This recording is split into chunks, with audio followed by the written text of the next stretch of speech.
5 दिसंबर 1749 को शाहू की मृत्यु के पश्चात 1750 में राम राजा गद्दी पर बैठा, किंतु इसी के साथ शिवाजी के वंश के पतन की प्रक्रिया भी प्रारंभ हो गई।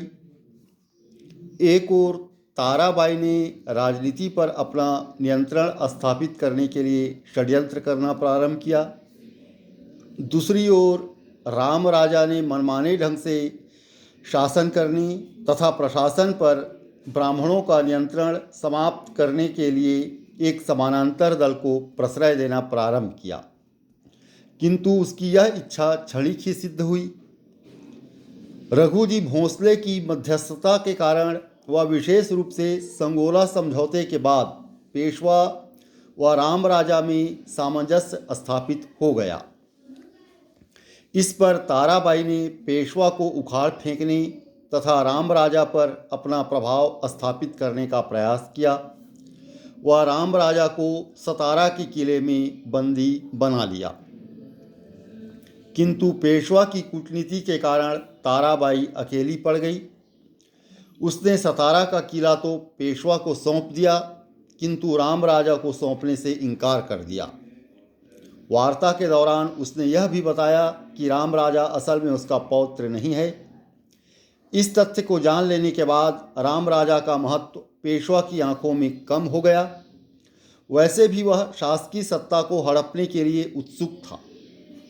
छत्रपति की भूमिका अब शासन में पेशवा की नियुक्ति तथा खिलअत देने तक ही सीमित रह गई। राजनीतिक गतिविधियों से उसका कोई संपर्क नहीं रह गया। मराठा राजनीति का केंद्र अब पूना हो गया था तथा वास्तविक सत्ता पेशवा के हाथों में समाहित हो गई।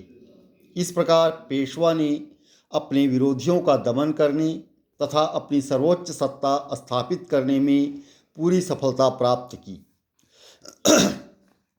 उसने छत्रपति की शक्ति और प्रतिष्ठा दोनों को ही हस्तगत कर लिया। आंतरिक दृष्टि से अपनी स्थिति को मजबूत बनाने के पश्चात बालाजी बाजीराव अब बाह्य समस्याओं के समाधान के लिए तत्पर हुआ, जिनका प्रभाव मराठा राजनीति तथा हितों को भी प्रभावित कर रहा था। इस काल में डुप्ले के अंतर्गत फ्रांसीसियों की शक्ति मजबूत हो रही थी।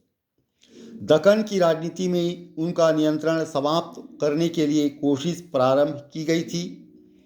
इसलिए उसने हैदराबाद व आरकोट की दक्कनी रियासतों के राज्याधिकार आदि विषयों में हस्तक्षेप करना प्रारंभ कर दिया। फ्रांसीसियों को डराने में वह अंग्रेजों की मदद लेने से भी नहीं चूका। फ्रांसीसियों को वह दक्कन से बाहर निकालने के अपने उद्देश्य में तो सफल नहीं हुआ, किंतु इस अल्प अवधि में ही उसने दक्कन से भारी मात्रा में वसूली लगभग 9 करोड़ रुपये उगाहने में सफलता अवश्य प्राप्त की। पेशवा का दूसरा कार्य अंग्रेजों की सहायता से कोंकण के तुलाजी आंग्रे की शक्ति को नष्ट करना था। आंग्रे परिवार के तुलाजी तथा मानाजी के मध्य उत्तराधिकार के लिए युद्ध में उसने तुलाजी का विरोध किया। तुलाजी का संपूर्ण जलबेड़ा नष्ट कर दिया गया, किंतु पेशवा का यह कार्य दूरदर्शितापूर्ण नहीं था। 60 जलपोतों के स्वामी आंग्रे सामुद्रिक क्षेत्रों में मराठा हितों के संरक्षक थे। क्षणिक लाभ के लिए अंग्रेजों की मदद से उसके जहाजी बेड़े को नष्ट करने का प्रभाव यह हुआ कि अब पश्चिमी तट पर अंग्रेजों का प्रभाव बढ़ गया।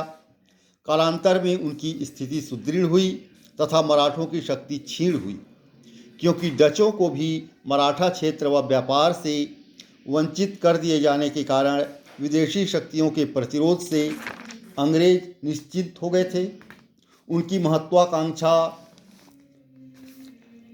मराठा क्षेत्रों में बढ़ गई।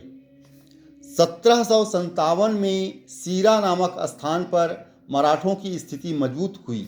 वह संपूर्ण कर्नाटक से उन्होंने चौथ व सरदेशमुखी वसूल की। दक्कन में सावनूर कुडप्पा का आधा भाग मराठा राज्य में मिला लिया गया तथा मैसूर के 14 जिलों पर भी मराठों का अधिकार हो गया।